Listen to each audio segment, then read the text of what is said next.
video right here, I will be giving you guys 10 exercises for your Airflare so you can speed up the process of learning your Airflares. Coming up.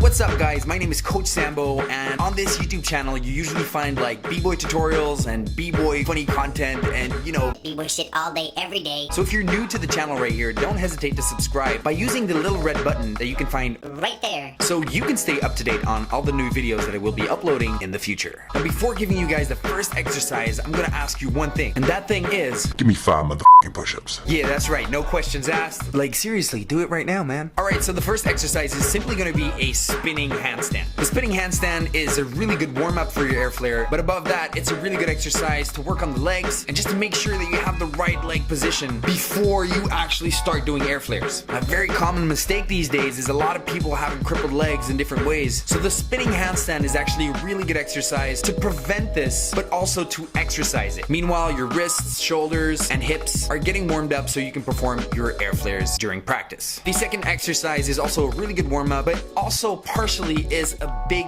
and important part of your Airflare, and these are just pikes on both sides. And to make these pikes more efficient, you're gonna try and tap your feet while performing the pikes. You know, a pike is basically the moment you push off during your Airflare and the moment you land in your Airflare. These positions really closely relate to pikes, and the better your pikes are, mathematically speaking, the faster you will learn your Airflare, but also the nicer the form will be, so you can get those really nice and clean open Airflares like Marcio, or the slow motion Airflares that are performed by Toshiki. You know, that's just Airflare at its finest, without adding any variations or combos. You just want your Airflare to be really clean and controlled. Now the third exercise is basically just the Airflare walkover. And if you're familiar with me and the way I teach Airflare, as I usually say, the walkover is the way to go. And I personally did not learn my Airflare by doing the walkover. But after a lot of coaching, I've taught hundreds of kids how to do Airflares by using the walkover method. And let me tell you, their Airflares are better than mine will ever be. So you want to trust me on this, the walkover Airflare is the way to go. Now I give a lot of specific information about the walkover Airflare in my Airflare tutorial, so if you haven't checked out the Airflare tutorial yet, just head on over to my YouTube channel and look for the Airflare tutorial. Now the next exercise is going to be doing multiple walkover Airflares, and this basically allows you to unlock,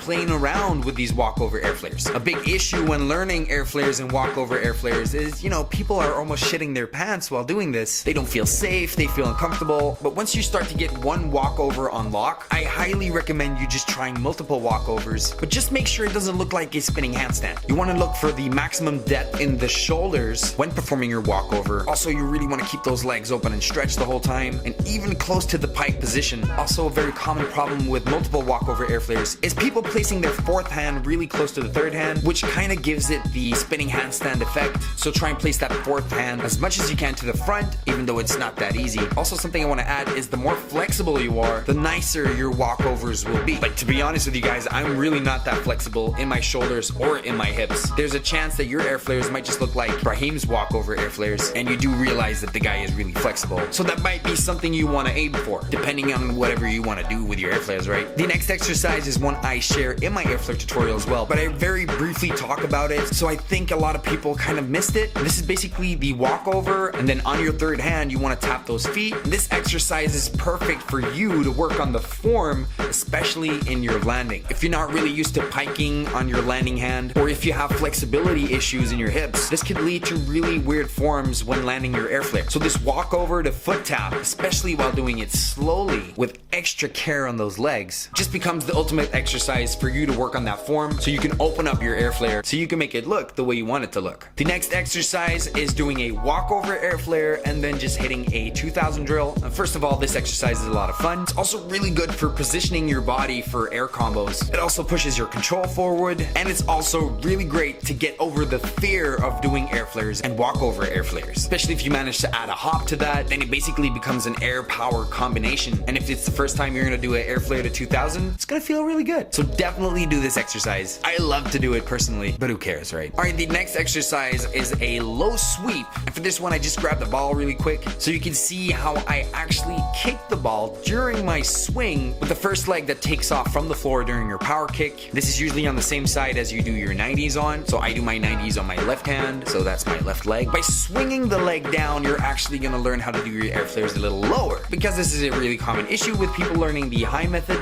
it still has to transition down and make it more open and make it more, real air flare-ish. So swinging down with your leg will definitely push you to the limits on your form. And if you just learned your walkover air flare, this one is gonna be really hard and really gonna feel unnatural. But once you start to throw it, you will see a massive transformation in how you're executing your air flare. Also recommend you using this for the hop air flare, not for the walkover air flare. You can do it in the walkover air flare, but it's gonna come down to what Brahim does. You really need flexible shoulders and hips to do it, otherwise it's gonna look like mine. However, I do recommend you just trying everything just to push you out of your comfort zone. And you never know, any of this might just lead up to new moves or new combos or new variations. So the more you try, the more you'll know. Alright, so I have 2 more exercises for you guys. But first, I just want to remind you really quick that you can find 40-minute training videos on my website that you can find in the description down below. I have 2 training videos available. One is 40 minutes of air flare exercises, and you get more exercises than I'm actually giving you right here. And you can actually join me and my students during our class as we work on our air flare. And the other video is a 40-minute all-around training, perfect way to see how I divide my 1 hour of class, making sure you work on everything besides your air flares, because b-boying is not just about air flares, right? Also on my website, you can find a link to contact me personally for private coaching. If you would be interested, just send me a message. I will take care of that. Alright, so the next exercise is basically a walkover air flare to windmill, and this is the most important air flare exercise ever. Like, if you're disciplined enough to do that again and again and again and again, then your air flare will evolve really fast. Basically, by doing a walkover air flare to the windmill, you're giving your body a place to go to, basically continuing flow and developing your muscle memory to create a habit and not crash, so you can start using your air flare. Also, after repeating this a lot of times, you can easily develop more comfort that will lead you throwing your air flare more open, giving you that real air flare form. So let's say you would hit 500 of these this month. I guarantee you're gonna see major transformation in your air flares. Alright, and the last exercise right here in this video is going to be a handstand to air flare to handstand. Now this exercise is pretty advanced, but still you might be able to do it with a walkover. But what this is gonna do, it's actually gonna teach you how to land your air flare nice and high, and this is definitely gonna help you out with multiple air flares, but it's also gonna help you out with doing like air flare to 90s or air flare to 2000s and stuff like that. Also really good exercise to work on those muscles that you specifically need for your air flares, because there's nothing better than getting in the motion and just stopping the motion and getting to the motion again and then stopping the motion. You really make your body work for it. Long term, after a few weeks, you're definitely gonna feel more control and it's gonna be more fun to do. Alright guys, so these were 10 exercises here by your man Coach Sambo. So if you found value in this video, I'd really appreciate it if you would just smash the like button. Not that I really care, but it does help me boost up my videos. Same as leaving a comment. So just leave a random comment so you can help me boost my channel all the way up to #1. Don't forget to subscribe if you're new on the channel. Definitely check out all the videos I have on my YouTube channel. There's definitely something that you'll love. This is your man Coach Sambo, your online b-boy coach. Because at the end of the day, when you think about it, it's just all about that b-boy shit.